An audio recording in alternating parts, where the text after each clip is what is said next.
Thank you. It's really a pleasure to follow Andrea Morgan and Barbie with the kind of spirited and animated and narratives of conditions that they've played out. I think what I'm going to focus on is the notion of we the delivered, because I think within the conditions of financialized late capital, we enter the sort of spaces of culture as the delivered. And we're delivered in the form of demographics and quotas and identities and expertises. And the sort of question for me is, what do we have at our disposal to counter the notion of being delivered? And obviously that is not turning away, dropping out, opting out of a set of conditions, but the possibility of inhabiting them differently. Andrea began with the discourse of the corrective through meritocracy. Part of meritocracy has been the establishment in Britain and through the Arts Council and other kind of cultural entities, has been the establishment of a whole set of excellence programs. The Arts Council established the Excel program, the Clore Foundation established some other Excel program, and this was for people. I read through the literature because I was asked by various people to mentor in these programs, and I read the literature, and the literature always said that this program was aimed at allowing people to transcend themselves and their conditions. This was the language. On 2 or 3 occasions, people turned up asking if I would work with them, and their discourse and their self-presentation always started with the term not. I am not coming here as a Pakistani migrant. I am not coming here as a multicultural artist. And it seemed to me that the sort of the rest of our time together, usually a year or 2 years, with them working on a project, us meeting on occasion and having conversations, was the sort of effort to replace that not with something else. A really sort of complex set of, I think, what Stuart Hall would have called conjunctural analyses, which was one of his sort of favorite terms. These people were being delivered, and they were searching for a way out of this. And so I have been thinking about what we have at our disposal to counter presence that is not delivered, with the emphasis on presence. In the logics of art institutions, we are either part of a desired numerical quota, then what Barbie just called the numbers game, visitor numbers, footfall, etc., or of a politics of representation, the corrective, the sort of bringing in that which has supposedly been left out of representation. These two categories are based on the belief that the spaces of public culture should aspire to be entertaining, i.e. draw in large numbers, or they should aspire to be a corrective for the lack of cultural representation.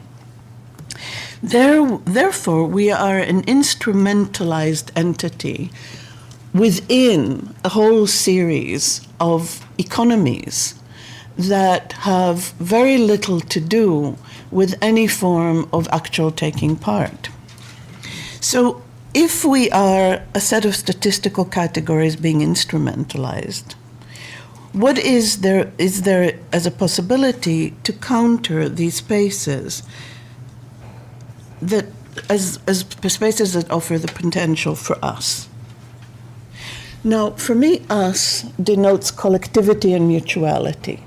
And the sort of person who I'm kind of dragging into this discussion is Jean-Luc Nancy and his notion of the we in relation to the kind of institutions that we find ourselves inhabiting.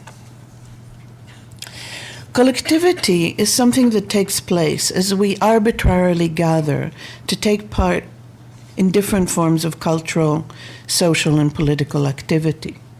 If we countenance that beyond all the roles that are allotted to us in culture, roles such as those of being viewers, listeners, or audience members, roles such as those of being voters and census form fillers and protesters, counter all of the roles that are allotted to us in culture, there are other emergent possibilities for the exchange of shared perspectives or insights or subjectivities. We allow for some form of emergent collectivity.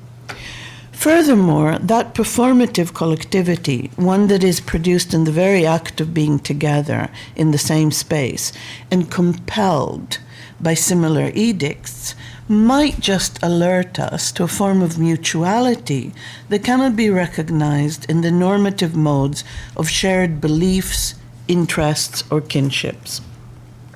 So the we in this particular conjuncture is not one that is based on shared beliefs, interests, or kinship, i.e., this is not an identity-based notion of the we.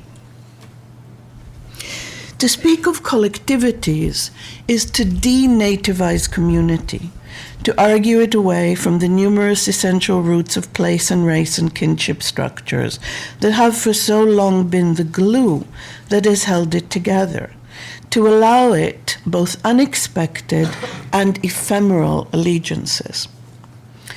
Equally, to speak of mutualities, though not of mutual interests, is to think against the grain of ideological mobilizations that are grounded in the pursuit of an end, of a conclusion, of a resolution. To replace that ideological imperative with the ongoing processes of low-key participations that ebb and flow at a barely conscious level. A series of inhabitations that take place between us rather than being located in a space, a set of relational activities in which we perform in relation to one another with a sense of mutuality. To think the experience of the exhibition or the cultural viewer or the cultural actor as inscribed in any of the dynamics of collectivity and mutuality is to theorize it away from the realm of individual edification, curiosity, and the pursuit of cultural capital, away from the isolating imperatives of lost identification and absolute attention demanded of us by the traditional edicts of artistic engagement. Now, I take up these understandings of the we, these contingent and performative understanding of the we. I take these claims and these observations in the footsteps of Jean-Luc Nancy's exciting work in Being Singular Plural, a body of thought that has done much to enable us to detach singularity from individuality and the politics of autonomous selves on one hand, and from the politics of named and deliverable identities on the other hand. Nancy's contribution to this ongoing debate around being, which he kind of moves on from what Plato had called the dialogue of the soul with itself. Nancy's contribution to this ongoing debate breaks down the with itself to another, less inward, more plural set of links. Now, he's doing so in the names of a complex and very contemporary politics, of what he calls the places, groups, or authorities. And here he goes into a whole set of, a kind of litany, a set of names such as Bosnia Serbs, Tutsis, Hutus, Tamil Tigers, Casamanche, Eta Militia, Roma of Slovenia, etc. And what he's sort of bringing forward is what he calls the ripped apart identities, where each part of the name is in a state of profound conflict with the other part of the name, so that neither nationality nor ethnicity nor belonging nor tradition nor the sort of number of generations that one has inhabited the place actually come together into any form of identity. He says the places, groups, or authorities that constitute the theater of bloody conflicts among identities, as well as that which is at stake in these conflicts. These days, it is not always possible to say with any assurance whether these identities are intranational, infranational, or transnational, whether they are cultural, religious, ethnic, or historical, whether they are legitimate or not to mention the question about which law would provide such legitimation, whether they are real, mythical, or imaginary, whether they are independent or instrumentalized by other groups who wield political, economic, and ideological power. This is us. We, who are supposed to say we, as if we know what we were saying and who we're talking about. What I am talking about here, says Nancy, is compassion. But not compassion as pity that feels sorry for itself and feeds on itself. Compassion, he says, is the contagion, the contact of being with one another in this turmoil. Nancy proceeds to take on the proper names of collectivity, we and us, and their relation to meaning. And he does so obviously against the grain of the claims of identity and their ability to separate and to segregate. He takes up the notion of meaning precisely because of this proliferation that has no other meaning than the indeterminate multiplication of centripetal meanings, meanings closed in on themselves and supersaturated with significance. They are no longer meaningful because they refer to their own closure, to their horizon of appropriation, and have to spread nothing but destruction, hatred, and the denial of existence. To these ends, he has to go back to both we and meaning as the building blocks of another form of relatedness that is not founded on the articulation of identity. And what he says, I think, so importantly, is he says, we do not have meaning, we are meaning. And the sort of substitution of being laden with symbolic meaning as opposed to simply being meaning, so that our inhabitation of space is the essence of meaning, rather than what we bring into it as a set of representations that can then be instrumentalized and then allow us to be deliverables. We do not have meaning anymore, he says, because we ourselves are meaning, entirely, without reserve, infinitely, with no more meaning other than us.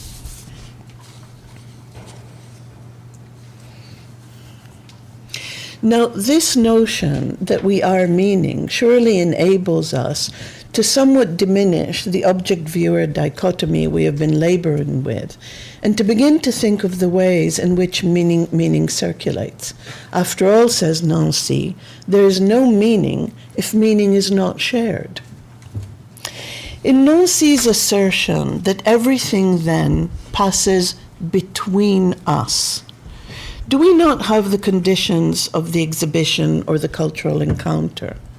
And in these conditions, do we not have the possibility to shift the gaze away from artworks that might critically alert us to certain untenable states of the world, away from exhibitions that make those states of hegemonic breach and unease the subject and focal point of saturated vision, and towards everything that passes between us in the process of those confrontations?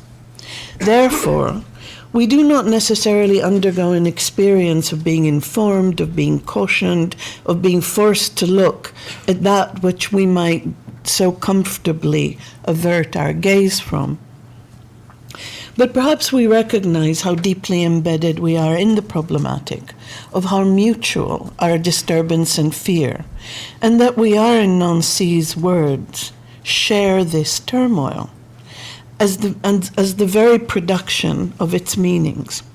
I'm not arguing for the centrality of art exhibitions or art institutions as a political space on the basis of what it exhibits, of the kind of work that the objects on display might do in the world, of the kind of issues that thematic exhibition might alert us to. I am arguing instead for the art exhibition as what Nancy has termed the spectacle of society. And this is how he thinks of the spectacle of society.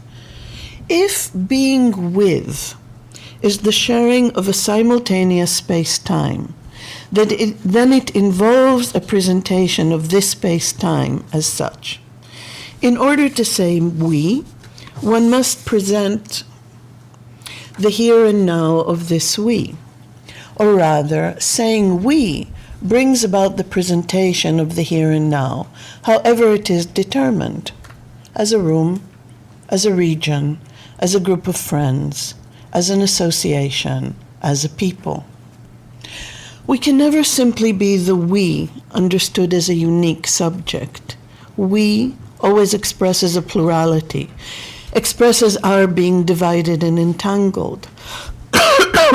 One is not with in some general sort of way, but each time according to determined modes that are themselves multiple and simultaneous. People, culture, language, lineage, network, group, couple, band, and so on. What is presented in this way each time is a stage, a scene, on which several can say I, each on his own account, each in turn. So this notion of the we that Nancy insists on in being singular plural, this notion of the we that is not forged through different categories of identity, but is forged through a recognition of this time and space conjuncture in which one is able to affiliate and, in his language, to singularize with other entities on a contingent basis, seems to me one of the ways in which we have at our disposal to avoid the category of being delivered, and the sort of different ways in which an ever increasingly sophisticated financialization of cultural institutions has found for us to be delivered. And so we have to, and I think this is what I want to add to what Morgan and Barbie have put on the table. We can no longer associate the notion of being delivered into these sort of instrumentalized categories with disadvantage. That the sort of ways in which we are being delivered also take up our education, our expertise, our standing in different communities. And so we have to take on board the fact that our deliverability is an instrumentalization of everything we have across the board. That, for me, one of the most interesting questions that Nancy asks in Being Singular Plural is, he says, it absolutely does not matter what the named identity is or what the belonging is. There is only one thing that is urgent and crucial, and that is, before what law do these entities stand? Is there a law which in any way can reciprocate the complexity of what these ripped apart identities are? And I think that it is that. It is not in the fragmentation of ourselves and the sort of endless recounting of the numerous bits that make up our identity, but it's in the fragmentation of that which represents the law. And I'm using the law in Derrida's sense of the entire complexity of authorities that govern our lives. It is in the fragmentation of the law in front of which we stand that there is a possibility of producing a we, an expansive we, that doesn't deliver us, but actually allows us some space of agency. Thank you.